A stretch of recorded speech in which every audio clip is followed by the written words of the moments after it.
Next अपन देख रहे हैं मिक्स ग्रुपिंग। आपने निशा बोर्ड पेपर मैंने दिया था वो नहीं लिखा। मिक्स्ड ग्रुपिंग का अपन देख रहे हैं। जैसे हम कह रहे कि ये एक सेल है, ये दूसरा सेल है, इसका इंटरनल रेजिस्टेंस बेटा आर है। इस टाइप से अपन कह रहे कि टोटल एक रो के अंदर एम सेल है बेटा, ये E R E R up to the E R. Total number of, जैसे ये 1 है, ये 2 है, और ये अपन कह रहे कि एम सेल है। ये अपन कह रहे कि फर्स्ट रो है, ये सेकेंड रो है।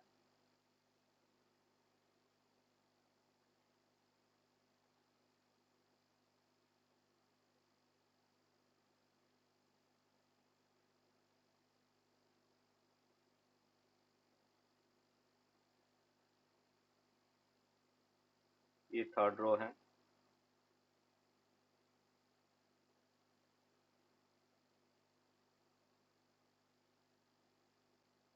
इस टाइप से बेटा अपन कह रहे कि total N number of rows है, ये nth रो है। एन रो है और एक रो में एम कॉलम है।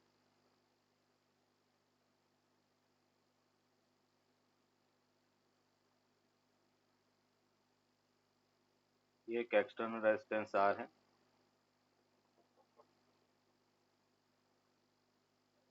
इसमें करंट अपन कह रहे कि आई फ्लो हो रहा है। अभी इसका इक्विवेलेंट अपन ड्रॉ करें। हम कह रहे कि अगर एम सेल सीरीज में है तो उसका इक्विवेलेंट एम इंटू ई के इक्वल होगा। उसका equivalent resistance M into R के इक्वल होगा। इस टाइप से टोटल अपन कह रहे कि एन नंबर ऑफ सेल है, टोटल अपन कह रहे sorry N number of rows है। ये अपन कह रहे कि M R M E M E M R, और ये एक्सटर्नल रेजिस्टेंस आर के इक्वल है। अभी अपन करें इसका इक्वलेंट अपन देखें तो हमने कहा था कि अगर एन सेल पैरेलल में है तो उसका इक्वलेंट किसी एक सेल के इक्वल होता है। तो यहाँ पे अपन कह रहे हैं कि इसका equivalent EMF M into E होगा, और इक्वलेंट अपन कह रहे कि resistance M R by N के इक्वल होगा, इंटरनल रेजिस्टेंस, और ये एक्सटर्नल रेजिस्टेंस आर हो गया। इसमें अगर करंट की बात करें तो करंट अपने को क्या मिलेगा, E equivalent M into E upon total resistance R plus M R by N के इक्वल होगा। ये अपन कह रहे कि टोटल करंट आई होगा। तो ये तो अपन कह रहे कि करंट अपने फाइंड कर लिया। इसको अपन और डिटेल लिखे, एलसीएम लिखे तो M N E upon N into capital R plus M into small R के इक्वल होगा। ये अपन कह रहे कि करंट आई है। I equals to M N E upon N R plus M R. यहाँ पे एन जो है वो नंबर ऑफ रोज है, ये याद रखना है। एम नंबर ऑफ रोज है, एम जो है वो नंबर ऑफ कॉलम है। M is number of column और एन नंबर ऑफ रोज है। अभी यहाँ पे अपने को पूछा जाता है कंडीशन फॉर मैक्सिमम करंट। जैसे आई इक्वल्स टू हमें मिला M N E upon N R plus M R. तो कंडीशन फॉर मैक्सिमम करंट अगर देखें, condition for maximum current, condition for maximum current. अभी बेटा इसको मैक्सिमम करने के लिए हम कह रहे कि जो डिनोमिनेटर है वो मिनिमम होना चाहिए, इसकी वैल्यू मिनिमम होना चाहिए। तो सपोज अपन कह रहे कि let Z equals to N R plus M R, और ये मिनिमम होना चाहिए। अभी उसकी मिनिमम वैल्यू देखो कैसे होगी, तो हम इसको लिख सकते हैं root N R minus under root M R उसका square plus 2 root N R into root M R होता है। इसकी वैल्यू बेटा मिनिमम चाहिए, और ये वैल्यू मिनिमम कब होगा, जब रूट एम आर के इक्वल होगा। तो इसकी मिनिमम के लिए हम कह रहे हैं root N R equals to root M R होगा। तो यहाँ से अपने को मिला N R equals to M R, और ये अपन कह सकते हैं कंडीशन फॉर मैक्सिमम करंट है। दूसरा हम इसको इस टाइप से भी लिख सकते हैं कि जो एक्सटर्नल रेजिस्टेंस है वो टोटल इंटरनल रेजिस्टेंस के इक्वल हो जाए, तो अपन कह रहे कि करंट मैक्सिमम होगी, जिसे मैक्सिमम ट्रांसफर थ्योरम अपन कह सकते हैं।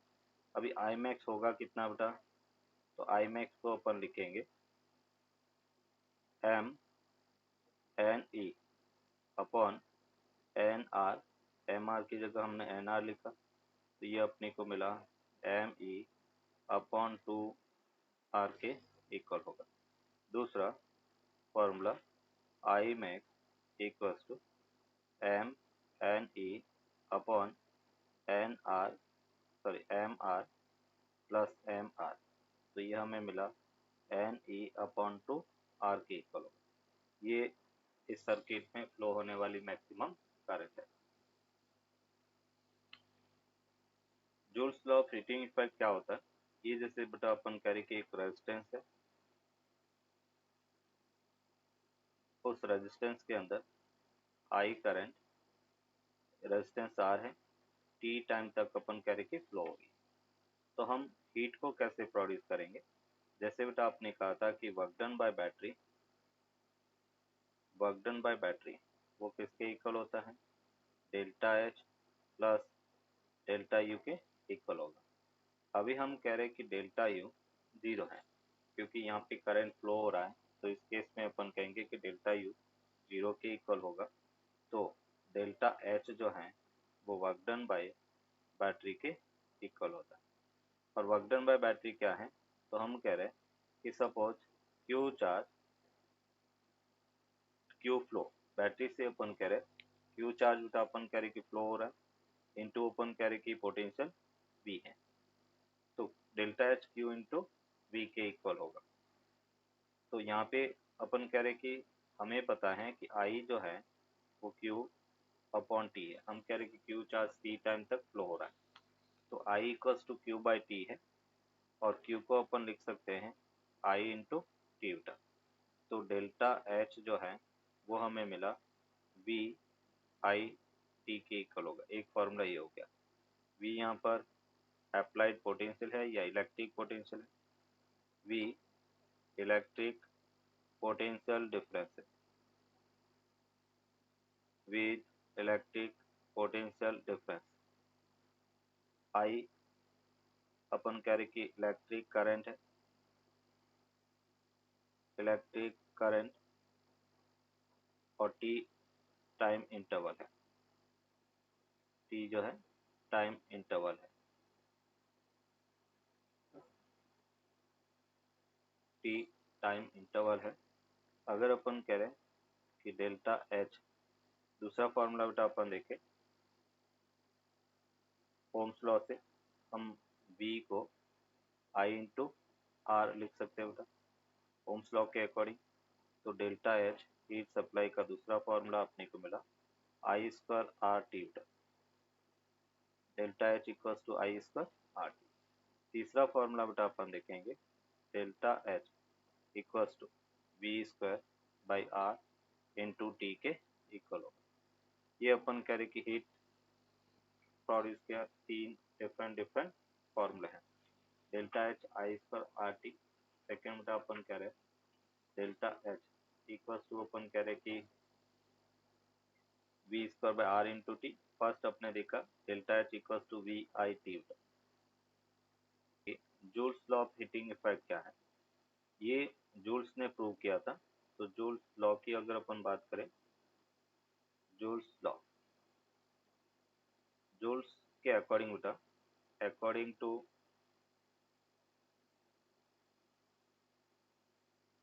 Joules law,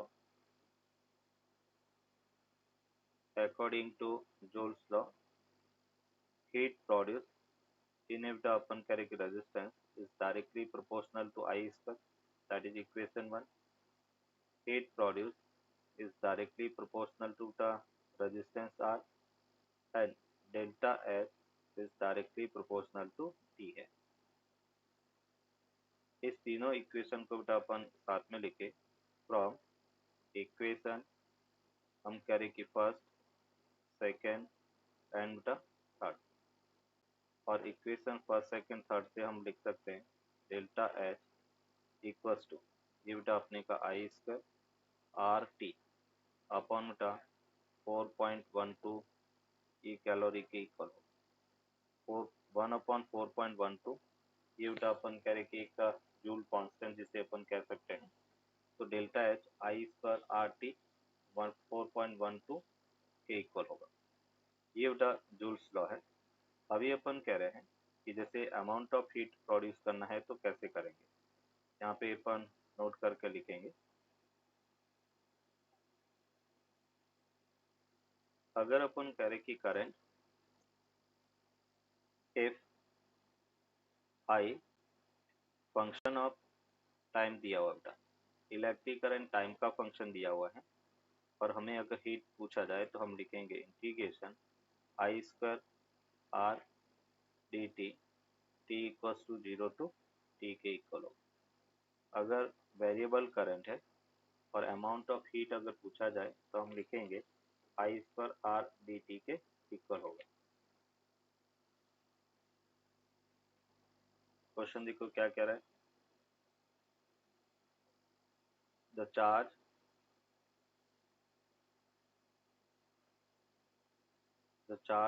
flowing the charge flowing through a resistance charge flowing through the resistance R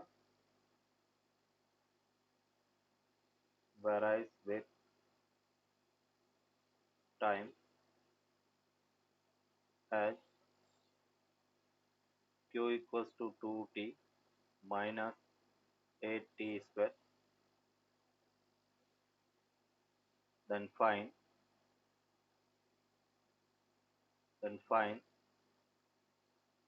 the total heat produced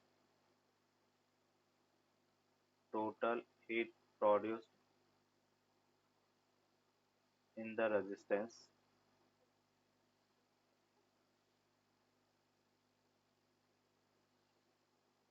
for t greater than equals to 0 and less than equals to 1/8। 0 से 1/8 second के बीच में कितना heat produce होगा वो अपने को find करना। ये ऑप्शन बेटा दिया हुआ है R/6 जूल, बी है R/3 जूल, सी है R/2 जूल एंड डी है R जूल।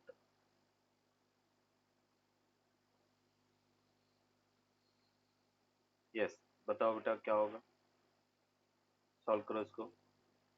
-8t² बेटा चार्ज टाइम का फंक्शन है तो यहाँ पे हम करंट फाइंड कर सकते हैं। करंट क्या होगा dq/dt, मीन्स यहाँ से अपने को मिला 2 - 16t बेटा, ये करंट फंक्शन ऑफ टाइम है। तो अगर मुझे हीट प्रोड्यूस फाइंड करना बेटा डेल्टा एच, तो हम लिख सकते हैं integration I square R D T, time कहाँ से कहाँ बेटा 0 to 1/8, वैल्यू रखेंगे तो आई की वैल्यू अपने पास मिला 2 - 16t उसका whole square R D T T equals to 0 to 1/8, means यहाँ पर इसका इंटीग्रेशन अपने को मिला 2 - 16t whole power 2 + 1 upon 2 + 1 divided by -16 and limit 0 to 1/8, means यहाँ से अब हमें मिलेगा और ये एक रेजिस्टेंस R वो भी बाहर आ जाएगा। तो हम इसको लिख सकते हैं R अपॉन ये हो गया 16 × 3 एंड यहाँ पे फर्स्ट अपन कह रहे कि 2 माइनस 16, टी की वैल्यू 1/8 विथ माइनस और उसका होल क्यूब। फिर अपन करें माइनस अब माइनस 2 यूटा 2, मैंने माइनस को अंदर ले लिया, होल पावर 3, ये लिमिट 0 रख दिया। 8 टू जा कितना हो गया 16, 2 माइनस 2 क्या हो गया 0। तो यहाँ से अपने को मिला आर अपॉन 48, ये बेटा अपन करेंगे 0 प्लस 2 का क्यूब उठा 8 और ये अपने को क्या मिला 6। तो फाइनली आंसर मिला R/6 जूल। ये अपन कह रहे कि कंज्यूम पावर, पावर हम किसे कहेंगे, तो हम कह सकते the rate of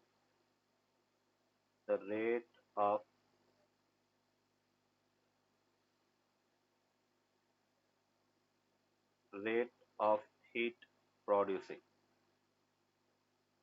the rate of heat producing per unit time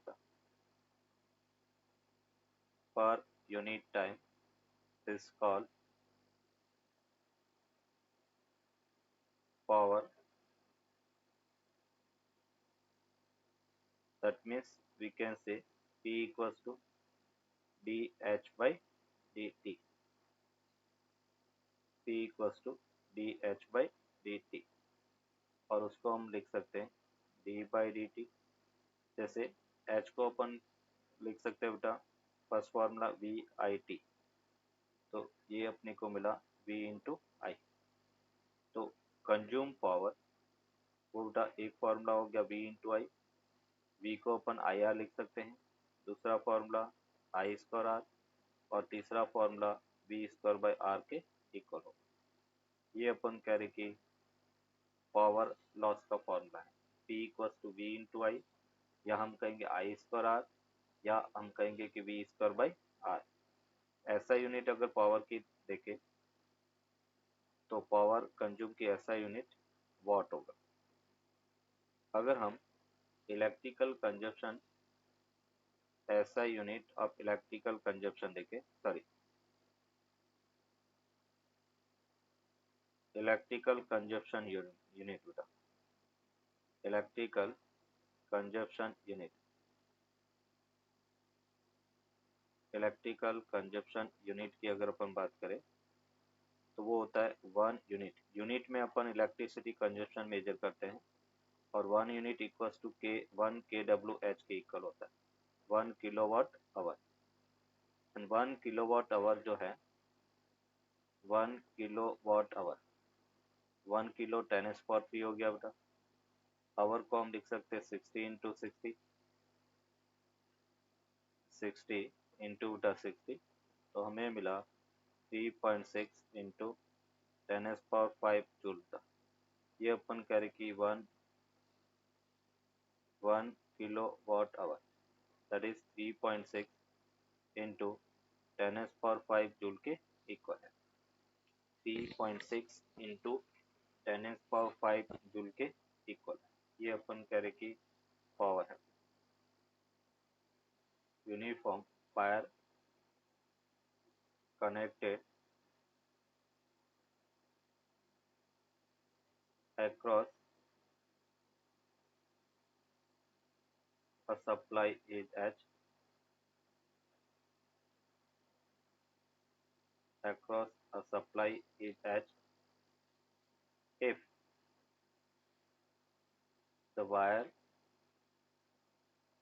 is cut into an equal parts and all the parts are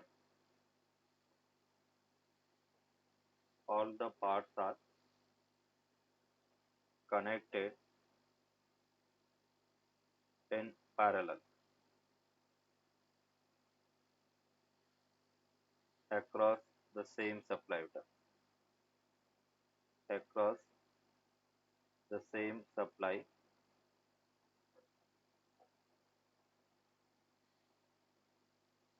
then find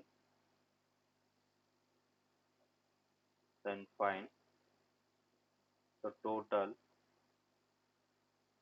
power generated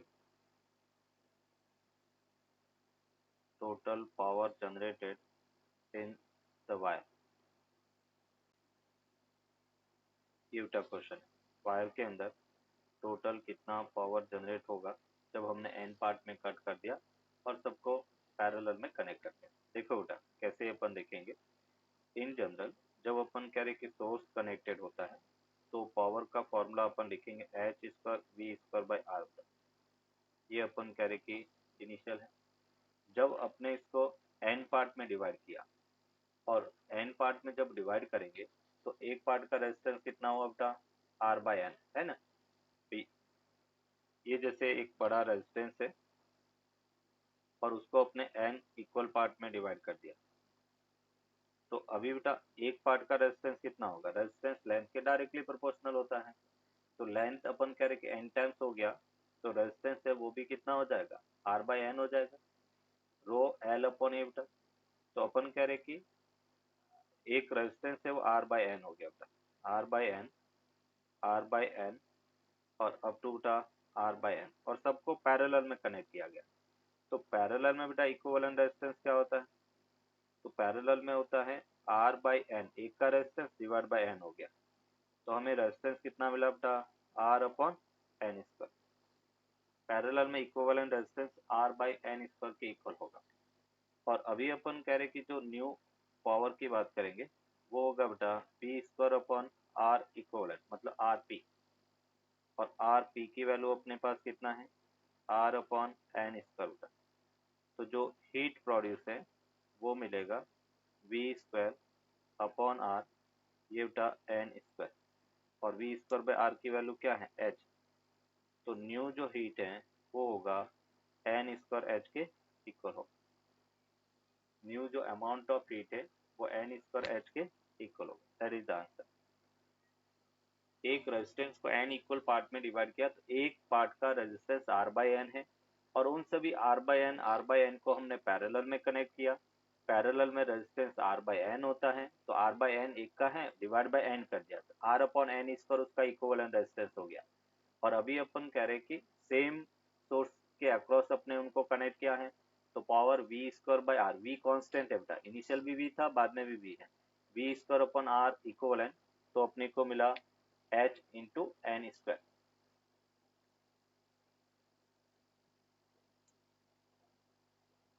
sir तो हमेशा पैरेलल का क्वेश्चन आए तो वी स्क्वायर बाय आर ही लेना हाँ है। Parallel में अपन कह रहे कि पोटेंशियल सेम होता है तो वी स्क्वायर अपन आर अपन लिखेंगे, R equivalent.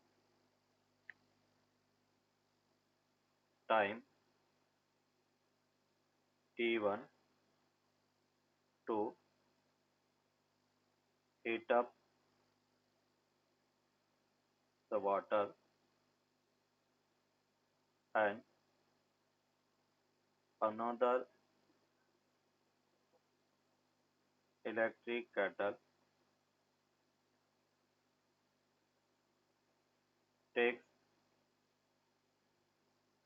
t2 time to heat up the amount of water same amount of water if then find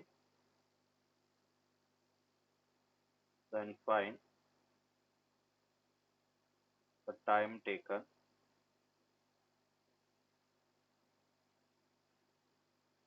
find the time taken. Case 1, when both connected in series, both connected in series, तब suppose time T S है वो कितना होगा वो find करना है। And case 2, when both connected in parallel, दोनों parallel में अगर कनेक्ट की गई है तो अपन कह रहे कि टाइम टी पी कितना है वो अपने को फाइंड करना। अच्छा क्वेश्चन है। फर्स्ट अपन कह रहे हमें कहा गया बेटा जैसे फर्स्ट कैटल है for kettle one. First kettle की हम बात करेंगे, अमाउंट ऑफ हीट बेटा एच प्रोड्यूस करता है वी स्क्वायर अपॉन बेटा रेजिस्टेंस इसका R one into T one है कि टी वन टाइम ले रहा है। तो यहाँ से अपन कह सकते हैं कि टाइम या रेजिस्टेंस बेटा यहाँ से फाइंड करें, आर वन इक्वल्स टू हमें मिला V square by H into T one के इक्वल हो, दैट इज इक्वेशन वन। अगर हम बात करें for kettle two, and kettle two में अमाउंट ऑफ हीट का एच है, ये अपने का V square by R two into open करें कि टी टू है, मीन्स यहाँ से R two equals to V square upon H into T two के इक्वल हो, दैट इज इक्वेशन टू। अभी हम केस वन देखते हैं बेटा। केस वन में अपन कह रहे हैं when connected in series, when connected in series, इसमें बेटा सोर्स सेम है, अपन कह रहे कि सप्लाई अपन सेम रख रहे हैं। सीरीज में कनेक्ट करेंगे तो बेटा सीरीज में इक्विवेलेंट रेजिस्टेंस क्या होता है, R one plus R two का। तो यहाँ से देखो सेम अमाउंट ऑफ वाटर को हीट अप करना है तो हीट अभी भी एच के बराबर होगा। तो एच इक्वल्स टू हमने क्या लिखा, वी स्क्वायर अपॉन बेटा आर एस और टाइम को अपने टी एस लिख दिया, मीन्स यहाँ से आर एस को R one plus R two लिख सकते हैं। H equals to V square R one plus R two into the T S, और आर वन आर टू की वैल्यू इक्वेशन वन और टू से लिखेंगे। तो एच इक्वल्स टू, या इसको अपन ऐसे भी लिख सकते हैं, R one plus R two equals to V square upon H into T S. R one की value V square by H और ये कॉमन ले लिया T one plus T two, और ये हमें मिला V square by H into T S. तो सीरीज में जो टाइम है जस्ट डबल हो जाएगा, T one plus T two के इक्वल होगा। दोनों इलेक्ट्रिक केटल को हम सीरीज में कनेक्ट करके सेम अमाउंट ऑफ वाटर अगर हीट अप करेंगे तो time T one plus T two के इक्वल होगा।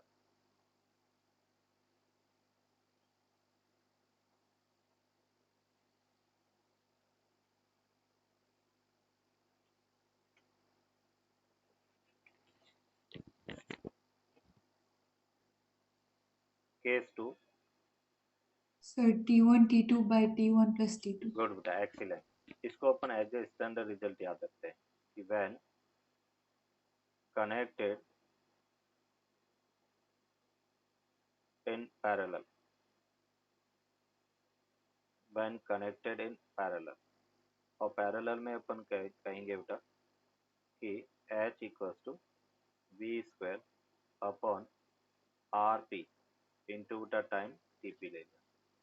पैरेलल में रेजिस्टेंस क्या होगा बेटा, one upon R P equals to बेटा one upon R one plus one upon R two. तो एच को बेटा आपने लिखा V square one upon R one plus one upon R two into बेटा टी पी के इक्वल होगा। अभी अपन कह रहे हैं कि जैसे V square upon R one plus V square upon R two into बेटा T P. V square upon R one को अपन लिख सकते हैं V square upon R one, और उसको अपन लिखेंगे एच अपॉन टी वन। तो इसको अपने लिखा H upon T one plus H upon T to into बेटा अपन कह रहे कि टी पी। तो हम कहेंगे एच से एच बेटा cancel out, T P equals to T one T two upon बेटा T one plus T two के इक्वल होगा, T one T two upon T one plus T two के equal होगा।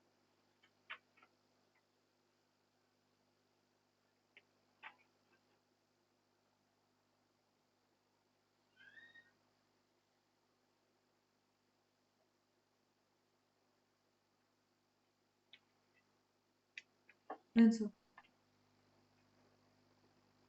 यस, अभी बेटा अपन कह रहे इसमें एक और क्वेश्चन अपन देखेंगे। क्वेश्चन हमें कहा गया है कि to bulb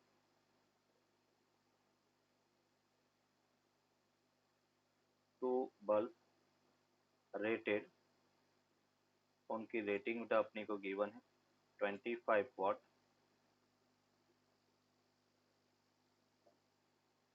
25 watt to 20 volt and 100 watt to 20 volt are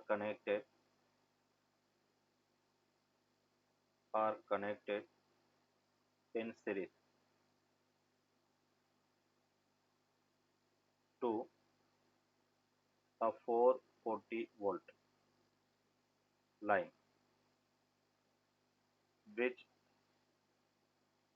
one is likely to fuse?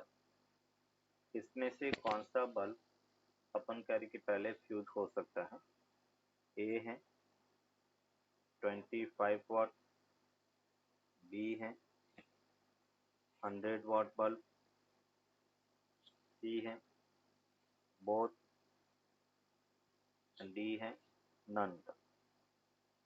ये क्वेश्चन है। देखो इसको डायग्राम से अपन एक्सप्लेन करें तो हम ये कह सकते हैं कि ए एक बल्ब है, ये अपन कह रहे कि दूसरा बल्ब, दोनों सीरीज में है। इसको अपन ने 440 वोल्ट सप्लाई से कनेक्ट किया। ये अभी बेटा अपन कह रहे हैं देखो इसमें से कौन सा बल्ब पहले फ्यूज होगा, तो हम कहेंगे कि जिसका पोटेंशियल, जैसे इनका जो वोल्टेज है वो 220 वोल्ट है, जिसके पास में 220 वोल्ट से ज्यादा पोटेंशियल आएगा वो अपन कह रहे कि पहले फ्यूज हो जाएगा। 220 वोल्ट इसकी कैपेसिटी है और 220 वोल्ट से अगर ज्यादा वोल्टेज होता है इसके पास में आ गया, इसका मतलब ये फ्यूज हो जाएगा। अभी हमें इसका वोल्टेज या डिफरेंस फाइंड करना है कि वोल्टेज कितना हो ताकि ये फ्यूज ना हो। तो कैसे फाइंड करेंगे बेटा, ये अपन कह रहे कि बल्ब B1 है, ये बल्ब B2 है। अगर मैं B1 का रेजिस्टेंस फाइंड करता बेटा, तो रेजिस्टेंस क्या होगा बेटा B1 के लिए? B1 के लिए रेजिस्टेंस अगर अपन देखें R1, तो वो होगा बेटा V square upon P1, V1 square upon P1। V1 कितना दिया हुआ बेटा इसका 220, तो ये 220 उसका स्क्वायर हो गया, और पावर कितना बेटा 25, तो ये हमें मिला 484 इंटू 4 बेटा, 100 डिवाइड बाई 25 4 आ गया। मीन्स यहाँ से अपने को मिला ये 16 हो गया, और ये 8 चौक 32, 2 और 1 3, 33, 3 4 चौक 16 और 3 कितना हो गया 19 बेटा, 1936 ओम, ये R1 है। अगर हम बल्ब B2 के रेजिस्टेंस की बात करें बेटा, तो R2 इक्वल टू V2 का स्क्वायर अपॉन बेटा पावर V2 होगा। मीन्स इसको अपन लिखेंगे 220 उसका होल स्क्वायर अपॉन बेटा 100। मीन्स ये रेजिस्टेंस अपने को मिला 484 ओम। अभी बेटा अपन कह रहे कि इस दोनों में करंट तो सेम होगा, अभी जिसका रेजिस्टेंस ज्यादा है उसमें पोटेंशियल भी ज्यादा होगा। तो इसका पोटेंशियल अपन कह रहे कि V1 डैश है बेटा इसके अक्रॉस, और इसके अक्रॉस V2 डैश है। तो अगर मैं V1 डैश की बात करता हूँ, V1 डैश क्या होगा? करंट। करंट होता है बेटा total potential 440 upon total resistance बेटा 484 प्लस 1936 इंटू बेटा अपन कह रहे कि रेजिस्टेंस कितना है 1936। ये जो वोल्टेज है वो ग्रेटर देन 220 वोल्ट होगा। अभी बेटा इसकी कैपेसिटी जो फर्स्ट जिसका पावर कम है बेटा उसका रेजिस्टेंस ज्यादा है, और उसका रेजिस्टेंस ज्यादा है तो उसकी कैपेसिटी 220 वोल्ट लेने की है, बट अपन कह रहे कि जो रेजिस्टेंस वोल्टेज आ रहा है वो 220 से ज्यादा आ रहा है, तो कैपेसिटी से अगर ज्यादा वोल्टेज उसको मिलेगा तो वो पहले क्या हो जाएगा, फ्यूज हो जाएगा। हम चाहते हैं कि फ्यूज ना हो। क्वेश्चन में अपने को पूछा गया कि पहले कौन फ्यूज होगा, तो यहाँ पे अपन कह रहे हैं। और अगर मैं V2 डैश की बात करता होता, तो V2 डैश वो हमें मिलेगा 440 अपॉन बटा 484 प्लस 1936 इंटू बटा 484। इसका जो पोटेंशियल है वो लेस देन 220 वोल्ट होगा। तो हम कहेंगे एक कैपेसिटी से ज़्यादा वोल्टेज जिसके पास में आएगा वो अपन कह रहे कि पहले फ्यूज होगा क्या। तो पहले फ्यूज कौन होगा, तो हम ये कह सकते हैं आंसर में 25 वॉट बल्ब था। 25 वॉट बल्ब है वो अपन कह रहे कि पहले फ्यूज होगा।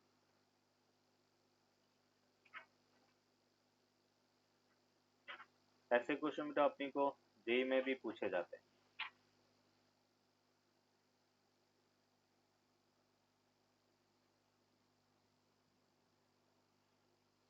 Done sir. यस, अभी देखो अपन यहाँ पे एक नोट करके लिखेंगे। जैसे एक क्वेश्चन अपने को ये भी पूछा जाता है कि एक 100 वॉट का बल्ब है और एक 25 वॉट का बल्ब है, उसको अपने सीरीज में कनेक्ट किया है, तो ज्यादा ब्राइटनेस कौन सा सोर्स देगा, कौन सा बल्ब ज्यादा ब्राइटनेस देगा, बोलो बेटा। अगर अपन कह रहे कि सीरीज में हमने दो बल्ब कनेक्ट किए हैं, एक 100 वॉट का, दूसरा बेटा 25 वॉट का, और हमें पूछा जाएगा कि कौन सा वॉट का पावर जो है वो ज्यादा ब्राइटनेस देगा। सर 25। यस, सीरीज के अंदर 25 वॉट, और अगर दोनों को पैरेलल में कनेक्ट करेंगे तो 100 वॉट का बल्ब। जैसे अपने घरों की जो 100 सप्लाई है, हाउस होल्ड सप्लाई है, वो पैरेलल कॉम्बिनेशन में होता है। तो जैसे अपने पास एक 25 वॉट का बल्ब है, अगर वो कम ब्राइटनेस देता है तो हम क्या करते हैं, 100 वॉट का लगा लेते हैं। तो उसको एज ए कॉन्सेप्ट याद रखेंगे कि पैरेलल के अंदर हाई पावर वाला जो बल्ब है वो ज़्यादा ब्राइटनेस देगा, और सीरीज के अंदर लो पावर वाला बल्ब ज़्यादा ब्राइटनेस देगा। In series low power bulb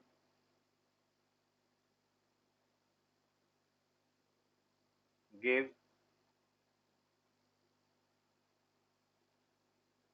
more brightness। Brightness का मतलब यहाँ पे एनर्जी या पावर से है, जिसकी पावर ज़्यादा होगी उसकी ब्राइटनेस ज़्यादा होगी। In parallel high power bulb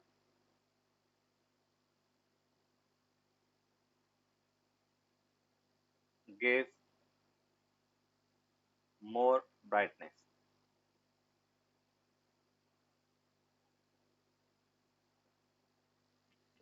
yes, next बेटा अपन यहाँ पे एक टर्म डिफाइन करेंगे, that is fuse wire.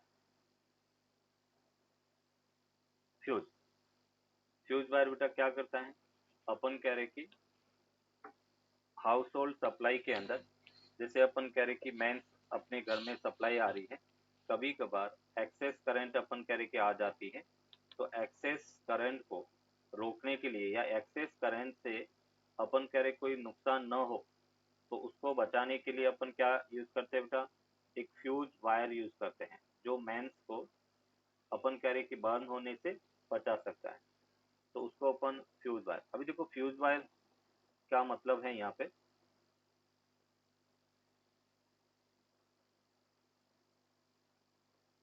The fuse wire जो होता है बेटा, ये इंपॉर्टेंट कंसेप्ट है। The fuse wire for an electric circuit, an electric circuit is chosen keeping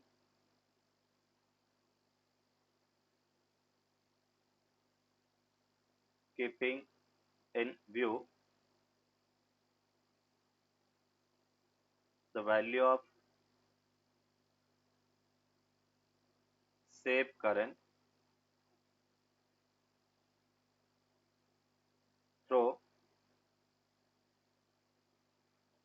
the circuit, हम कह रहे हैं कि उससे सेफ करंट ही फ्लो हो। और अभी बेटा अपन कह रहे हैं कि उस फ्यूज वायर की कुछ प्रॉपर्टी क्या है, अपन कह रहे हैं कि कैसे कनेक्टेड होता है। अगर मैं इसका सर्किट ड्रॉ करता हूँ बेटा, ये अपन कह रहे हैं कि अपनी मेंस है जो सप्लाई आ रही है, तो मेंस और बाकी जो होल्ड हाउस होल्ड सप्लाई है उसके बीच में बेटा ऐसे कनेक्ट होगा, ये फ्यूज हो गया। यहाँ पे सपोज अपन कह रहे कि अपना एक इंस्ट्रूमेंट टीवी कनेक्टेड है, ये जैसे बेटा टीवी हो गया, और सभी कॉम्बिनेशन पैरेलल में होता है। ये जैसे फैन हो गया, ये अपने पास बल्ब हो गया, इस टाइप से बेटा सप्लाई होगी। और ये अपन कह रहे कि फ्यूज वायर यहाँ पे कनेक्टेड होगा, ये फ्यूज है बेटा। अगर अपन कह रहे कि एक excess amount of current flow होगी तो फ्यूज वायर ब्रेक हो जाता है, मतलब मेल्ट हो जाएगा। फ्यूज वायर मेल्ट होगा, कनेक्शन अपन कह रहे ओपन हो गया, तो आगे करंट फ्लो होना बंद हो गया। तो कोई अगर excess amount of current flow होती है तो इंस्ट्रूमेंट को बर्न होने से ये फ्यूज वायर बचाता है। हम क्या करते हैं घरों के अंदर मोस्टली कि फ्यूज वायर बर्न हो गया, हम कोई भी रैंडमली वायर लेके उसको कनेक्ट कर लेते हैं, तो ये अपने को ये ड्रॉबैक हो जाता है कि फ्यूज वायर अलग अलग वायर की सेफ करंट अलग अलग होती है। तो फ्यूज वायर जिस मटेरियल का बना होता है वही मटेरियल अपने को मोस्टली यूज करना चाहिए। हम रैंडमली कोई वायर कनेक्ट करेंगे तो वो नुकसान पहुंचा सकता है, क्योंकि उसकी सेफ करंट अलग होगी, और सेफ करंट अलग है, वो मेल्ट होगा नहीं, और सर्किट है वो ब्रेक होगा नहीं। नोट करो बेटा इसको, शुड बी या should have high resistance, high resistance per unit length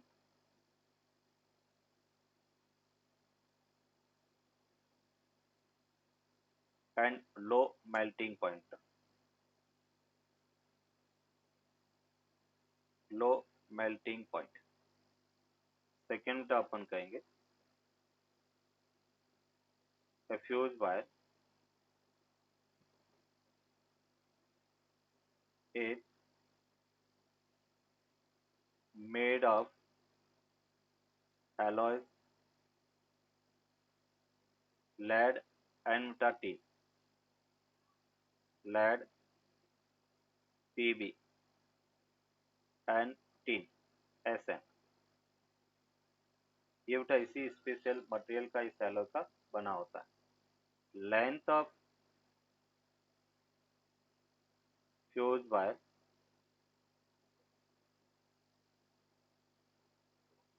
is immaterial, is immaterial, मतलब अपन कह रहे कि लेंथ है वो फ्यूज वायर को अफेक्ट नहीं करती है। लेंथ ज्यादा हो कम हो उस पर अपन कह रहे कि कोई इफेक्ट नहीं होगा। फ्यूज वायर जो है शुड हैव हाई रेजिस्टिविटी,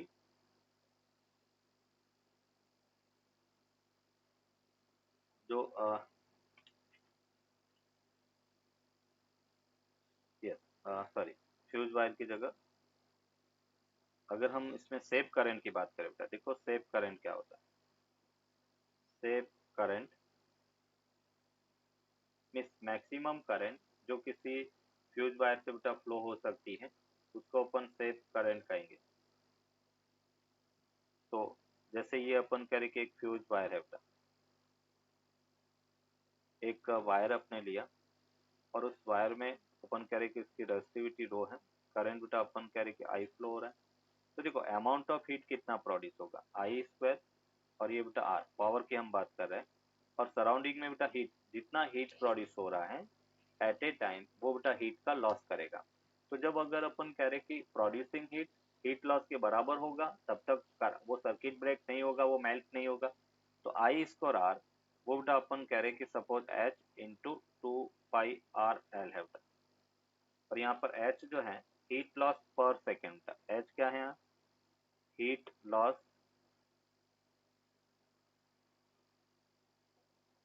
पर सेकेंड। रेडिएशन का, ड्यू टू रेडिएशन। तो अभी देखना यहाँ पे बेटा, इसको अपने लिखा आई स्क्वायर, आर को अपन लिख सकते हैं rho L upon cross section. Cross section क्या होगा बेटा, पाई आर स्क्वायर। इसको हमने कहा एच 2 पाई आर एल बेटा। देखो एल से एल कैंसिल आउट हो गया, तो यहाँ पर जो सेव करंट है आई स्क्वायर प्रोपोर्शनल टू बेटा आर क्यूब के इक्वल होगा। आई यहाँ पर सेव करंट है, मतलब maximum current without fuse wire burn हुए कितना मैक्सिमम करंट फ्लो हो सकता है उसको सेव करंट कहेंगे। तो सेव करंट जो है वो I proportional to R to the power 3/2 के इक्वल है बेटा। हमें पूछा जाता है बेटा कि रेडियस को हमने R1 से R2 कर दिया, बताओ सेव करंट में क्या इफेक्ट होगा। तो सेव current R to the power 3/2 के डायरेक्टली प्रोपोर्शनल है।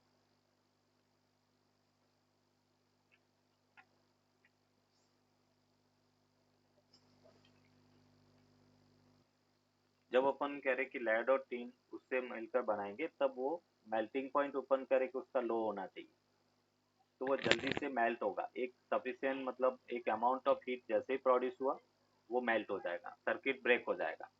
नहीं तो अपन कह रहे कि सर्किट ब्रेक ही नहीं होगा, ब्रेक नहीं होगा तो डिवाइस वगैरह है उसमें ज्यादा करंट जाएगी, वो सब बर्न हो जाएंगे। क्योंकि हमने कहा सर कि तो अलॉयज की रेजिस्टिविटी कम होती है? हाँ इसकी रेजिस्टिविटी लेस और अपन कह रहे कि लो मेल्टिंग पॉइंट होगा। Okay sir. पर रेजिस्टिविटी ज्यादा होती है ना। High resistance per unit length अपने लिखवा है ना, रेजिस्टिविटी ज्यादा होगा, रेजिस्टेंस ज्यादा होगा और मेल्टिंग पॉइंट लो होगा।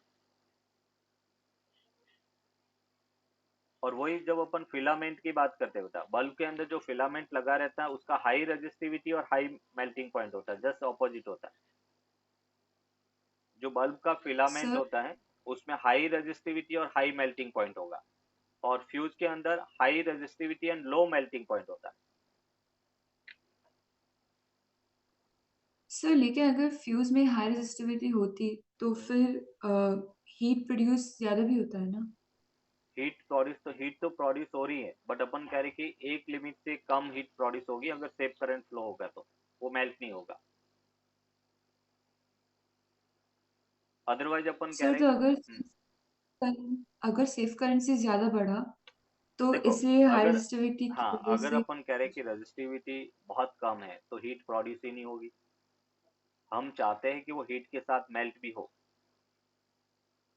तो जैसे मैंने सिल्वर का वायर लगा दिया, उसकी कंडक्टिविटी बहुत ज्यादा, उसका रेजिस्टेंस कम है, तो क्या वो मेल्ट होगा? नहीं, उसमें हीट ही प्रोड्यूस नहीं होगा, बहुत कम हीट प्रोड्यूस होगा, तो वो मेल्ट होगा ही नहीं कभी। हम चाहते हैं कि हीट प्रोड्यूस हो, एक एक सर्टेन अमाउंट के बाद में हीट प्रोड्यूस हो और उसके कारण सर्किट ब्रेक हो जाए।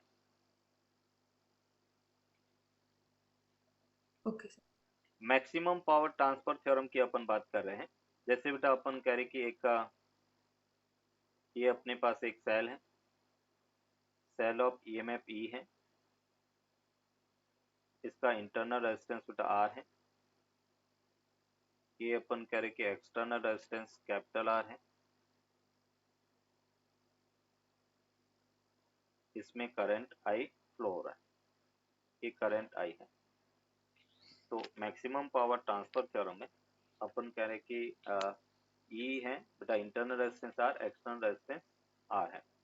हम पावर देख रहे हैं और पावर क्या होता है, आई स्क्वायर आर के इक्वल होगा। Power consume in external resistance बेटा वो आई स्क्वायर आर के इक्वल है। आई को हम क्या लिख सकते हैं, आई को हम लिख सकते हैं total EMF upon total resistance. तो ये अपने को मिला E square are plus R का होल स्क्वायर इंटू आर, ये पावर लॉस होगा। हम चाहते हैं कि पावर मैक्सिमम कंज्यूम हो, तो using maxima minima, using maxima minima, using maxima minima. And maxima minima से बेटा अपन क्या लिखेंगे, dp अपॉन डी आर बेटा। अपन कह रहे कि रेजिस्टेंस है उसकी वैल्यू फाइंड करना, dp बाई डी आर। उसको बेटा अपन फाइंड करेंगे।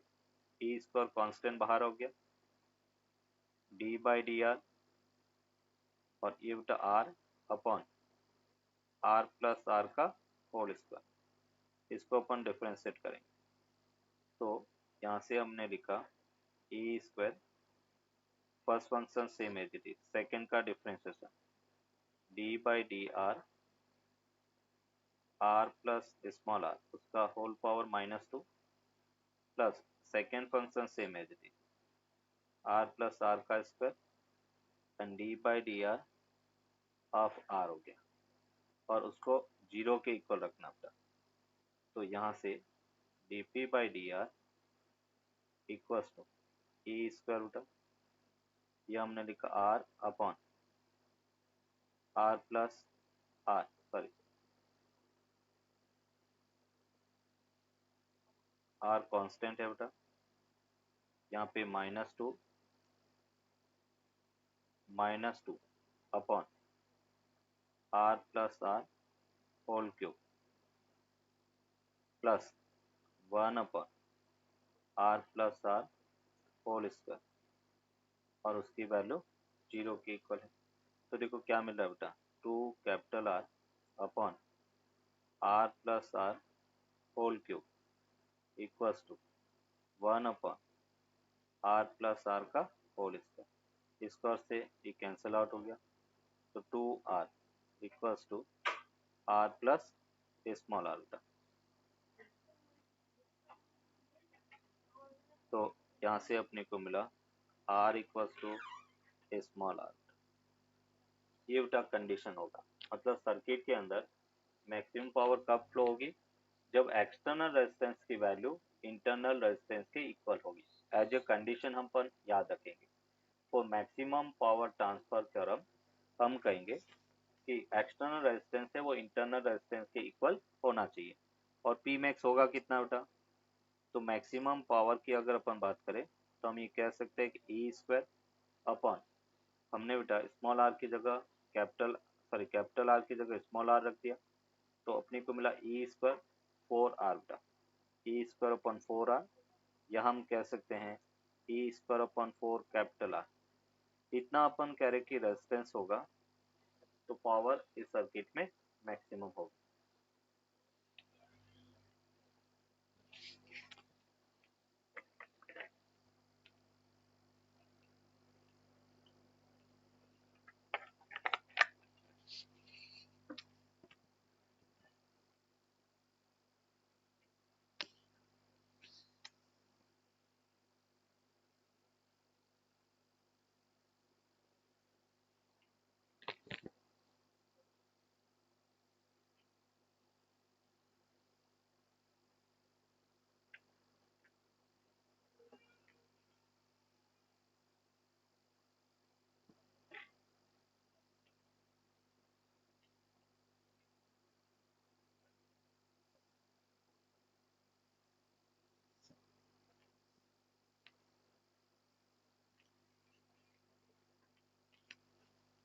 सर तो अगर यहाँ पे दो इंटरनल रेजिस्टेंस लगाए हो तो फिर R will be equal to R1 plus R2, right? या अगर दोनों इंटरनल रेजिस्टेंस सीरीज में है तो उसका external resistance total internal resistance के इक्वल होना चाहिए।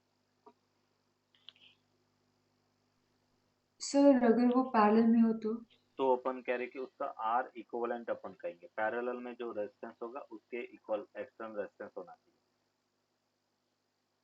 Okay sir. हम उसका क्या करेंगे, ई इक्विवेलेंट और R इक्विवेलेंट फाइंड करेंगे, small r equivalent combination of battery से, और वहां से अपन कह रहे कि जो एक्सटर्नल रेजिस्टेंस है वो अपन कह रहे इंटरनल रेजिस्टेंस के इक्वल। अगर इसका बेटा पावर का रेजिस्टेंस के साथ में ग्राफ अपने को पूछा जाए, ये जैसे टी एक्सिस है, ये बेटा आर है, तो इसका ग्राफ अपन कह रहे कि ऐसा मिलेगा। जब अपन कह रहे कि आर जो है स्मॉल आर के इक्वल होगा, तब अपन कह रहे कि इसमें पावर मैक्सिमम होगा, और वो power E square upon 4r के इक्वल होगा। ये मैक्सिमम पावर है।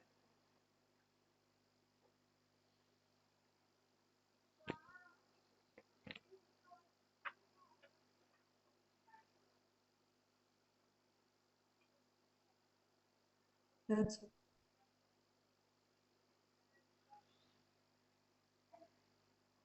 अभी अपन देखेंगे मेजरिंग इंस्ट्रूमेंट का। मेजरिंग इंस्ट्रूमेंट,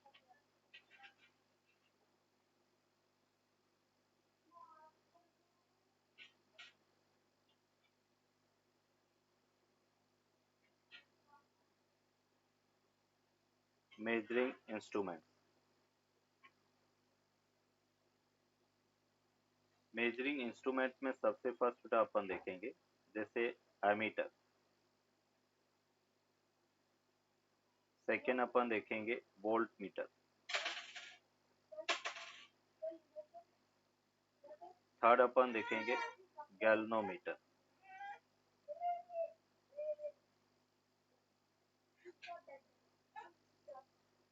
फोर्थ अपन देखेंगे meter bridge,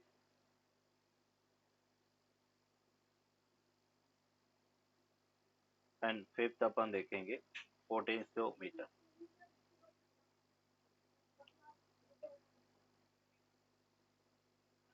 first ammeter, second अपन कह रहे voltmeter, third galvanometer, fourth meter bridge and fifth potentiometer. पहले अपन बात करते हैं ammeter.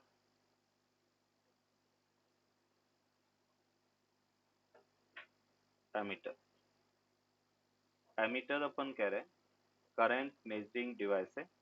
Ammeter is a current measuring device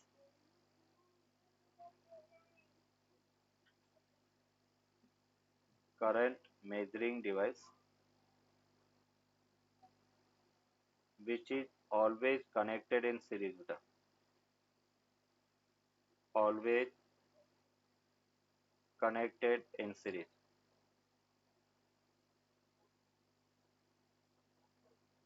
ammeter जो है हमेशा बेटा सीरीज में कनेक्ट किया जाता है। The resistance of ideal ammeter is zero बेटा। The resistance of ideal ammeter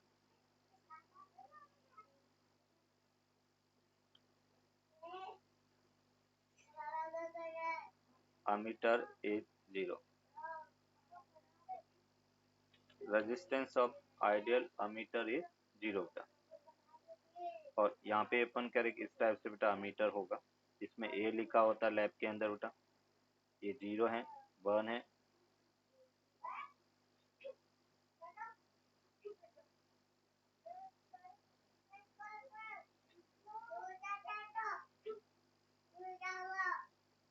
ये जीरो हो गया, ये वन टू थ्री, इस टाइप से बेटा रहेगा। ये अपन कह रहे पॉइंटर होता है। इसमें अपन कह रहे कि एक पॉजिटिव और दूसरा नेगेटिव होगा, एक टर्मिनल पॉजिटिव दूसरा नेगेटिव, ये प्लस ये माइनस। सर्किट में कैसे कनेक्ट करेंगे बेटा, जैसे ये अपन ने अमीटर कनेक्ट किया, ये एक्सटर्नल रेजिस्टेंस है, ये बेटा अपन कह रहे कि एक का सेल है, ये इसका इंटरनल रेजिस्टेंस है। ऐसे अपन सीरीज में कनेक्ट करेंगे, पॉजिटिव को बैटरी के पॉजिटिव से और ऐसे नेगेटिव, इस टाइप से बेटा इसका कनेक्शन होगा। लैब के अंदर आप देखते हो तो वहाँ पे प्लस माइनस लिखा नहीं होता है, वहाँ पे एक ब्लैक कलर होगा, एक रेड कलर होगा। तो मोस्टली जो रेड कलर है वो पॉजिटिव होता है, रेड कलर पॉजिटिव को शो करता है, ये याद रखना है ना। रेड कलर आर जो है रेड, वो पॉजिटिव टर्मिनल को शो करेगा।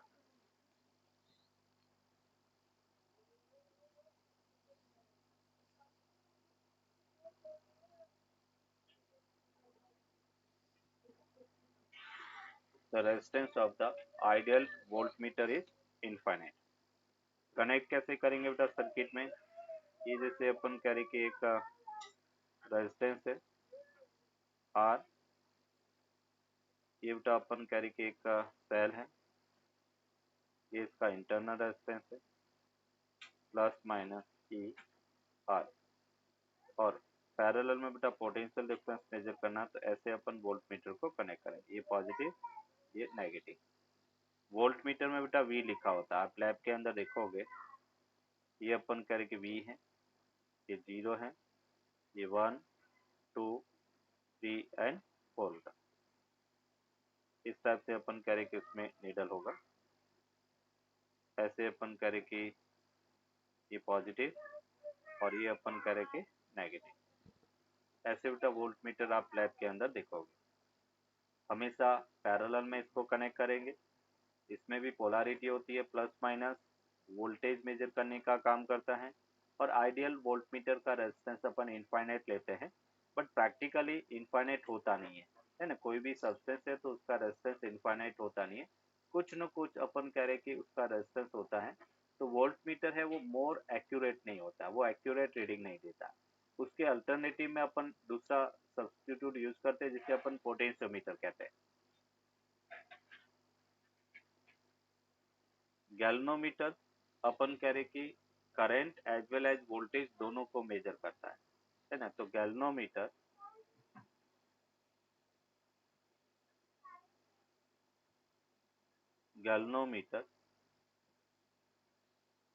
is used to measure current as well as voltage। Current और वोल्टेज दोनों को अपन मेजर कर सकते हैं। Galvanometer also measure direction of current flow का। Galvanometer also indicates the of current direction of current। अभी अपन कहेंगे the resistance of galvanometer, the resistance of galvanometer, resistance of galvanometer is lying between 0 to infinity।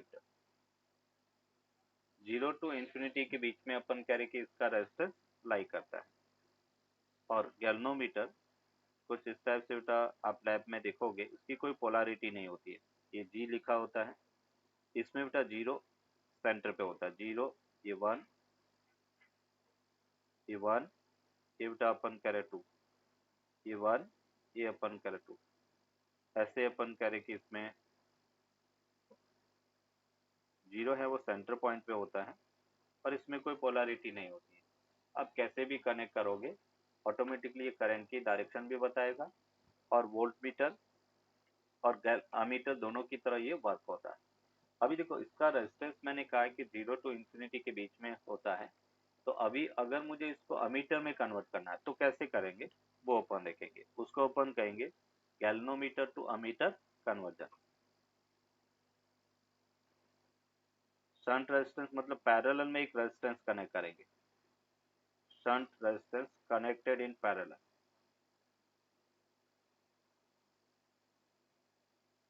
Connected in parallel galvanometer को ammeter में convert करने के लिए एक shunt resistance अपन parallel में कनेक्ट करेंगे। देखो कैसे उठा, ये जैसे अपन कह रहे कि गैल्वेनोमीटर है और यहाँ पे अपन कह रहे कि एक शंट रेजिस्टेंस अपने कनेक्ट किया। गैल्वेनोमीटर का रेजिस्टेंस बेटा जी है, शंट रेजिस्टेंस एस है, टोटल करंट अपनी को आई मेजर करना है। गैल्वेनोमीटर की full scale deflection current I G है, तो बची हुई करंट अपन कह रहे कि आई माइनस आई जी के फ्लो होगा।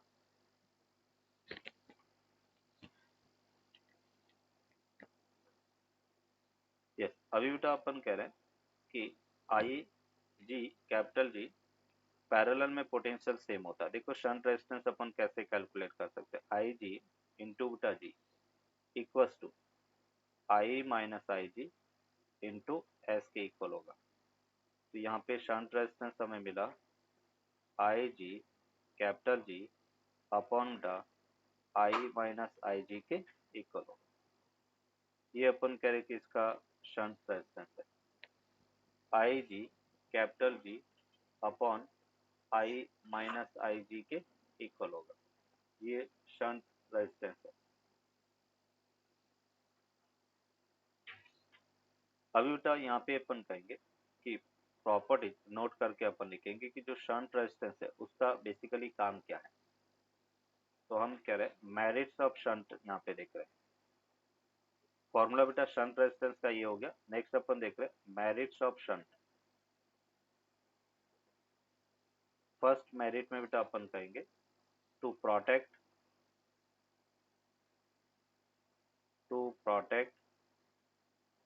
The galvanometer,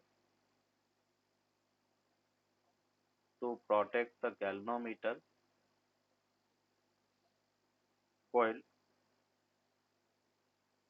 from burning. अगर अपन कह रहे कि करंट ज़्यादा हो गया तो कोयल बर्न हो जाए, उससे बचाने के लिए हम कह रहे हैं कि हम एक शंट रेजिस्टेंस कनेक्ट करेंगे ताकि, और shunt resistance very small resistance का होता है, इसलिए अपन कह रहे पूरा का पूरा करंट, मैक्सिमम करंट शंट से फ्लो हो जाएगा।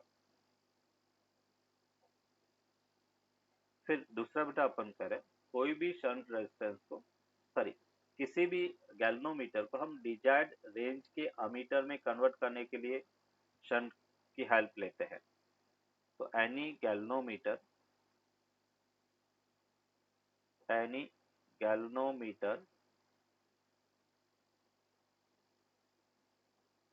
can be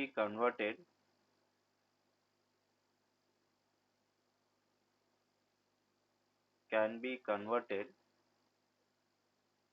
into ammeter of desired range with the help of shunt. Shunt की रेंज से हम किसी भी गैल्वेनोमीटर को अमीटर में किसी भी डिजायर्ड रेंज में कन्वर्ट कर सकते हैं।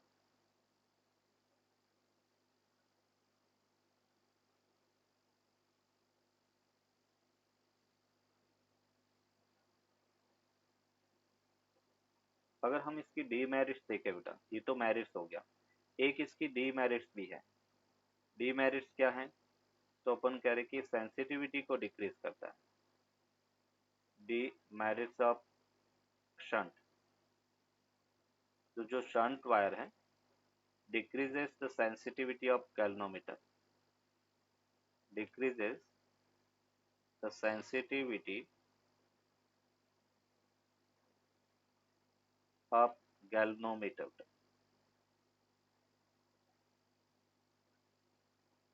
गैल्वेनोमीटर की सेंसिटिविटी को डिक्रीज करता है।